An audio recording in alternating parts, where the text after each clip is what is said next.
Sa itirada ni mo anak, Paps. Bahon ni siya. But in bows, almost done. Nariya. Mao niya mo ang old house diri sa farm.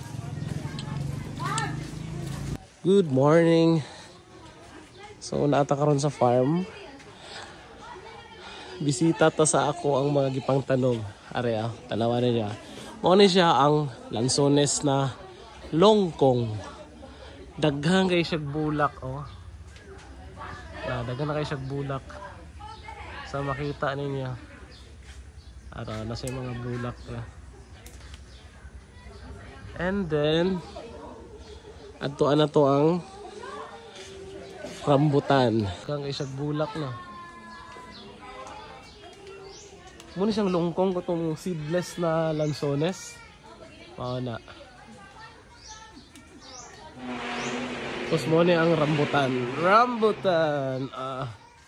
Kaya siya gipang tanom na ko ni siya. Oh. Grabe. Muna siya ang lungkong na lanzones. Napod tay langka o rambutan. And then we also have durian. Ari, dito sa durian. Muna mo ang balay sa farm. Dugay na kain eh. Muna mong durian. Di lang maklaro. Napod tay mga similya sa niyog na dwarf. Kara. Tapos, ari ang pinaka the best. Naatay ko Andre. Buko pandan. Buko pandan. Ang buko pandan is tamis kayo ni. Yes sir. Actually pwede na ni siya eh. Abrihan na to na unya. Muna among buko pandan as in lasang pandan. So karing buko pandan is gihatag ni Kagawad Joms ug ni Kuya Ken. Pamilya ani. Masya Allah. Kare oh. Yan. Sa una kani si Aaron gamay pagkasaka ni sa diri. Tapos karon nagapanungkit. Hoy. You try bro, try. You try. Try daw. Muna ang kuan fresh from ano? Fresh from puno.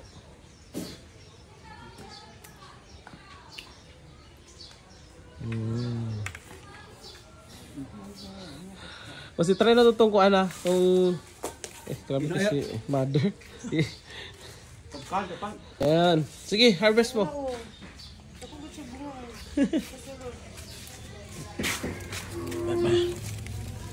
Look at that. Pag may itinanim, may aanihin. Ano, bro? Tamis? Tamis.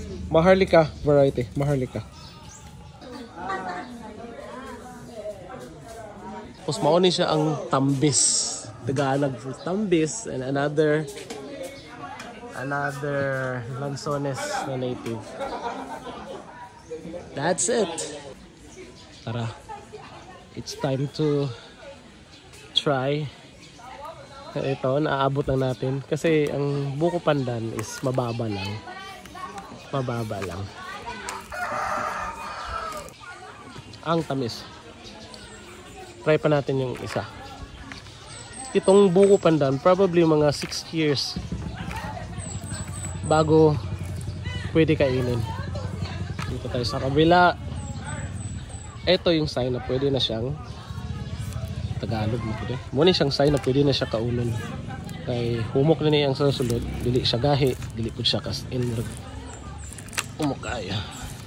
Kaya. Muna na yung puno. Alright. Another one.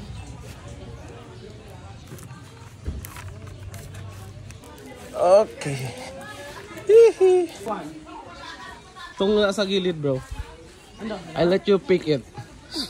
Yan, yan. Dito ko sa kabila. Tay, saan ka sa bala? Manungtad ay. Sagadi ka na. Part of the farm. Hi. Muna si Papa. Lang ka jam sa. Nya pininggan nagatung. Okay. Ingana lang siya kanubo. Ingana lang siya kanubo. Ito pag-harvest tuyok mo lang. Linggi-linggi mo lang. Huwag mo ubusin. Ito. Hindi, kunin na lang natin yung isang bulig. Isang bulig. Butang lang makuha natin dito. Hindi may ano na yan. Tara. Okay, last one. Last one sa likod kabila. Hindi na yun. Last na yun. Yan lang. Ano yung sabi Si mo? Bilan nito galing pa ng Pagadyan. Sa Pagadyan na po. Sino nagbigay? Si Jomar. Kagawad Joms of Ligaya. Joms of And Ligaya. Dato Ken. Ito yung sa bukid. Meron pa mga saluyot dito. Ito sa Luyot. Sa Luyot nga. Grabe. Ito mga buwan, tingnan niyo. Monpas? Wala akong baby. Wala na, farmer na kay Kagnaong. Bitaw, kay farmer man pud ni. What's that? What is that? Coconut. Coconut. Tapos gakaon siya sardinas. Sardinas ang farmer oh. Say hi. Hi. That's heavy. Hi. Alam hulugan. Okay guys, ang pag-abri og buko. Dari ang humok na part. Dari ang gahi. So, hingani lang Feel na ako ano pa ni siya. Wala pa'y unod balbang. Tingala mo nung kabalo ko magingani, farmer hug ko. Para malimpyuhan na yung edge. Automatic. Wow. Alright. Itong harvested na nagabuak dito sa kakatamis. I mean sa luto. Kung na among harvester. Dapat Si Usman. Dapat Kuya Usman.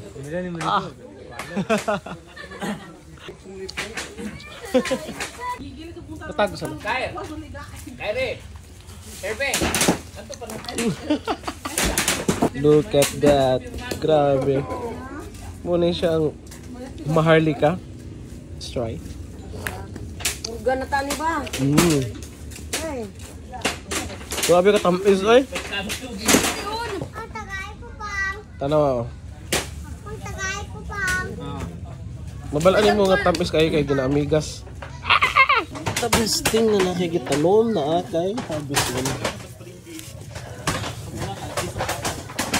Sige, kuha ka. Marunong ka niyan? Okay. Look at that. Balikan na to ang lag-ihaw og kambing. Let's go. Nami diri sa farm karon kay diri mi nagsimba og Eid. So, ihaw mig kambing. Nag-ihaw mig kambing. Alright. What's up? Amo ni pinaka-pogi diri oh. Singer na mo. Si Wags. Mo ni mga aktor diri. Ihaw rin sila kambing. Ato.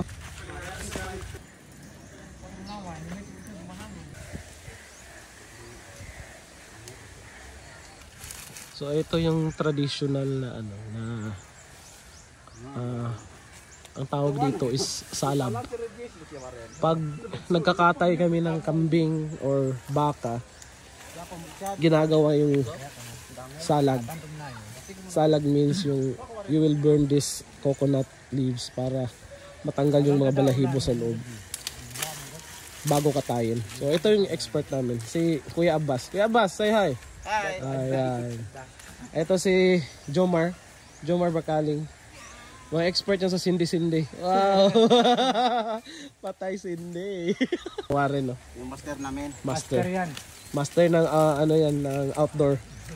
Tapos ginagawa, ito, sinisindihan nito sa ilalim para yung usok, I mean yung apoy is pumunta sa itaas at masunog yung balahibo ng mga kambing. Ayan na. So it's time to cook. Ito yung traditional rice cooker natin. Isang buong kawa. Isa ka buong kawa na siya kanon. Mao na siyang mga nagkatay na og kambing.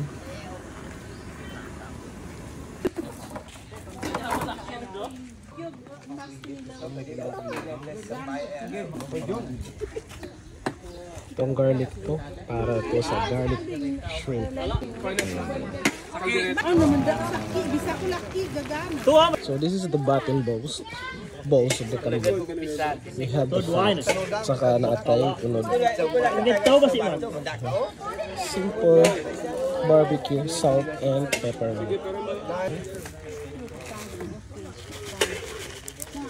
Alright.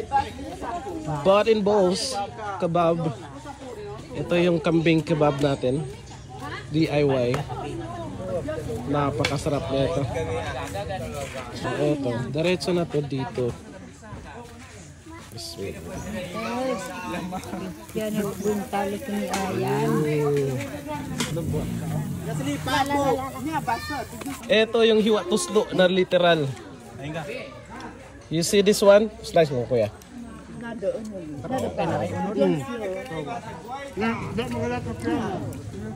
Panit sa kambing. Kailan? Kailan? Oh, panit sa kambing. Hiwa tuslo. Isugbalag kadali. Tapos tuslo. Hiwa tapos tuslo ra. Okay. Ana lang ka presko.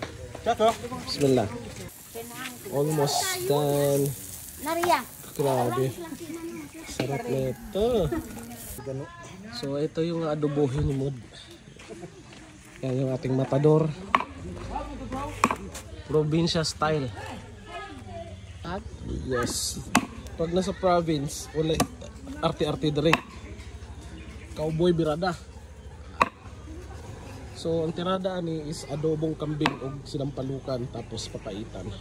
So yung tirada ni mo anak, Paps? Sugbahon ni siya. Sugbahon? Wow, papi, oy. Kati ka na sa vlog. Tadi ng kambing. Dami yung ano no, karang kambing pag presko. Diretso ano ba? Sugba. Hiwa tuslo birada.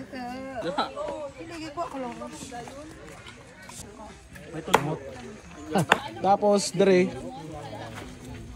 is sinampalukan. Sinampalukan na kambing. This is the adobong kambing. Alright. Iluto sa traditional way. Ayan. Pure coconut, ano. Coconut na kahoy. Ayan. Ang sikreto sa lami na adobo na kambing is na ganun lang nimo ang ihang bay leaves, paminta, bawang. Tapos lutunin mo siya sa iyaw tubig mismo. May kalabasan. So ayan, kumakain na yung mga for the boys na nagluto. Alright, eto na ang papait. Wow. Grabe papait, ang sarap.